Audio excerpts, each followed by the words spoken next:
शराब घोटाला मामले में मनीष सिसोदिया की मुश्किलें बढ़ सकती हैं। सीबीआई की चार्जशीट में उनका नाम भी आया है। दरअसल शराब घोटाले के मामले में जेल में बंद आम आदमी पार्टी के दिग्गज नेता और दिल्ली के पूर्व उप मुख्यमंत्री मनीष सिसोदिया चौतरफा घिरते नजर आ रहे हैं। उनकी मुश्किलें कम होने का नाम नहीं ले रही हैं।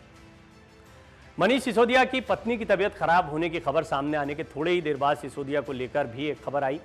शराब घोटाला मामले में सीबीआई की चार्जशीट में उनका नाम शामिल किया गया है। अब बीजेपी इसको लेकर बड़ी मांग कर रही है।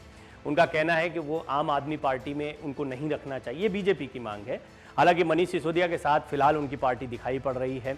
मनीष सिसोदिया की मुश्किलें बढ़ती जा रही हैं। मनीष सिसोदिया को एक तरीके से शिक्षा नीति के एक चेहरे के तौर पर आम आदमी पार्टी ने प्रोजेक्ट किया, अच्छी शिक्षा लेकर आए, लेकिन आबकारी जो विभाग उनके पास था या शराब की नीति थी, उसको लेकर उनके ऊपर गंभीर आरोप भी लगे हुए हैं और जांच एजेंसियों का दावा है कि उनके खिलाफ पुख्ता सबूत भी मिले। इस सब के बीच में उनके ऊपर एक दोहरी मार पड़ी। उनकी पत्नी भी जो है वो बीमार हैं। गंभीर रूप से बीमार होने के बाद उन्हें अपोलो अस्पताल में भर्ती करवाया गया।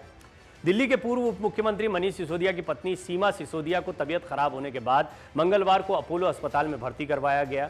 मीडिया रिपोर्ट्स के मुताबिक वो लंबे समय से मल्टीपल स्क्लेरोसिस बीमारी से पीड़ित हैं। मनीष सिसोदिया के जेल और पढ़ाई के लिए बेटे के विदेश जाने के बाद से वो घर में अकेली रही हैं।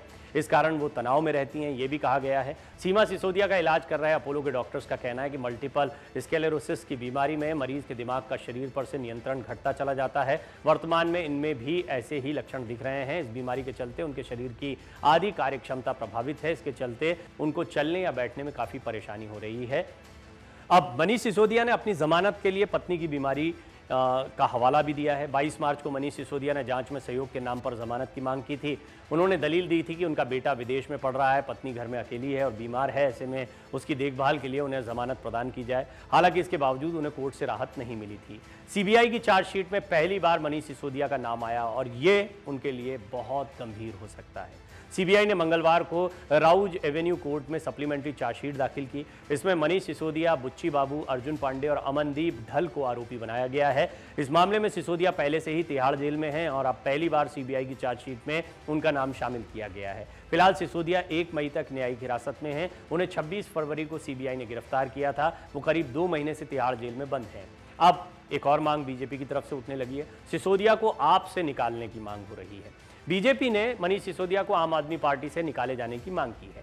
दिल्ली बीजेपी के प्रदेश अध्यक्ष वीरेंद्र सचदेवा ने कहा कि आम आदमी पार्टी के नेता मनीष सिसोदिया को दोषी माने या न माने पर दिल्ली की जनता मनीष सिसोदिया को शराब घोटाले का मास्टरमाइंड मानती है। यदि अरविंद केजरीवाल ने शराब घोटाले को संरक्षण नहीं दिया है तो शराब घोटाले के मास्टरमाइंड मनीष सिसोदिया को अविलंब आम आदमी पार्टी से निष्कासित करें। केजरीवाल से भी हालांकि इस मामले में पूछताछ हो चुकी है। दिल्ली के मुख्यमंत्री से कथित शराब घोटाले में पूछताछ हुई है। केंद्रीय जांच ब्यूरो ने 17 अप्रैल को अरविंद केजरीवाल से आबकारी नीति में 10 घंटे तक, इस पूरे मामले में 10 घंटे तक पूछताछ की थी और इस दौरान उनसे 55 सवाल पूछे गए थे। सीबीआई मुख्यालय से बाहर आने पर केजरीवाल ने केंद्र सरकार पर हमला करते हुए कहा था कि वो हमें खत्म करना चाहते हैं। 2 महीने से मनीष सिसोदिया जेल में, उनसे पहले सत्येंद्र जैन भी जेल में ही हैं। दिल्ली में कथित नई आबकारी नीति घोटाले के आरोप में मनीष सिसोदिया का जेल जाना खासा चर्चा का विषय बना था। नंबर 2 आम आदमी पार्टी में वो माने जाते थे, उप मुख्यमंत्री थे, साथ ही साथ में वो आम आदमी पार्टी के सबसे बड़े चेहरे के तौर पर देखने को मिलते थे, लेकिन वही जेल चले गए। गंभीर आरोप लगे, भ्रष्टाचार के आरोप, जिन आरोपों के साथ में आम आदमी पार्टी ने कांग्रेस पर हमला किया था, बीजेपी पर हमला कर रही थी, उन्हीं आरोपों में अब आम आदमी पार्टी घिरती दिखाई दी तो निश्चित तौर पर समस्या बढ़ गई। और इसमें चेहरा भी कौन आया सामने? मनीष सिसोदिया का चेहरा। 26 फरवरी को 8 घंटे की लंबी पूछताछ के बाद सीबीआई ने उन्हें गिरफ्तार कर लिया था। आरोप है कि दिल्ली शराब नीति घोटाले में सिसोदिया की अहम भूमिका थी। सिसोदिया केजरीवाल सरकार के सबसे ताकतवर मंत्री थे। उनके पास कुल 33 में से 18 विभाग थे। ईडी का दावा क्या है? शराब घोटाले से 290 करोड़ से ज्यादा आपराधिक आय अर्जित की गई है। ईडी के मुताबिक शराब घोटाले में 290 करोड़ से अधिक की आपराधिक आय अर्जित की गई है। ईडी ने यह भी दावा किया है कि शराब कार्टेल के साउथ ग्रुप से रिश्वत के रूप में 100 करोड़ रुपए मिले थे और मामले में एक आरोपी कंपनी इंडो स्पिरिट्स ने 192.8 करोड़ रुपए का लाभ कमाया, जो आपराधिक आय का हिस्सा था।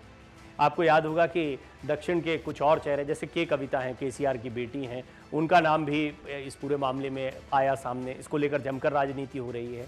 और वहीं दूसरी तरफ अब विपक्ष ने एक मुद्दा बनाया है कि सरकारी एजेंसियों का भेजा इस्तेमाल हो रहा है ईडी और सीबीआई की कार्रवाई को लेकर। लेकिन ईडी और सीबीआई की जो कार्यवाही हो रही है उसका एक पहलू ये भी है कि जब कुछ सबूत मिलते हैं, कोई आधार मिलता है, उसके बाद ये कार्यवाही की जाती है। तो ये कहना बड़ा मुश्किल है कि कई बार ये होता है कि राजनीति में सभी के खिलाफ इस तरह के मामले सामने आते हैं, तो क्या राजनीति में सब करप्ट हो गए, ये बड़ा सवाल खड़ा होता है। लेकिन जब जांच एजेंसियां काम करती हैं तो बिना सबूतों के आधार पर तो काम करती नहीं है, और यहाँ पर कोर्ट में भी वो सबूत सबमिट करने पड़ते हैं। मनीष सिसोदिया के खिलाफ जो जानकारियाँ आई हैं उसके बाद सीबीआई इस मामले को लेकर पूरी तरह से आश्वस्त है कि उन्होंने जांच को सही दिशा में किया है और उनके पास पुख्ता सबूत मनीष सिसोदिया के खिलाफ मौजूद हैं। जिस तरह उनका नाम चार्जशीट में भी आ गया है, उसके बाद अब बीजेपी को एक बड़ा मौका मिल गया है उस आम आदमी पार्टी पर जो भ्रष्टाचार के मुद्दे पर बहुत बोलती रही है। अन्ना आंदोलन करप्शन के खिलाफ था, उसी से अरविंद केजरीवाल जो है वो एक बड़े नेता के तौर पर सामने आए। बाद में उन्होंने आम आदमी पार्टी का गठन किया, अन्ना आंदोलन के करप्शन के खिलाफ इस आंदोलन के ही बड़े बड़े चेहरे उनके साथ पार्टी में शुरुआती दौर पर दिखाई दिए। ये बात अलग है कि बाद में सब छिटकते चले गए। अब राजनीति में पूरी तरह से सक्रिय हो गए, राष्ट्रीय पार्टी का दर्जा मिल गया और इस सब के बीच में भ्रष्टाचार के आरोप आम आदमी पार्टी पर लगने लगे। मन से उजाला कर चले, मन से उजाला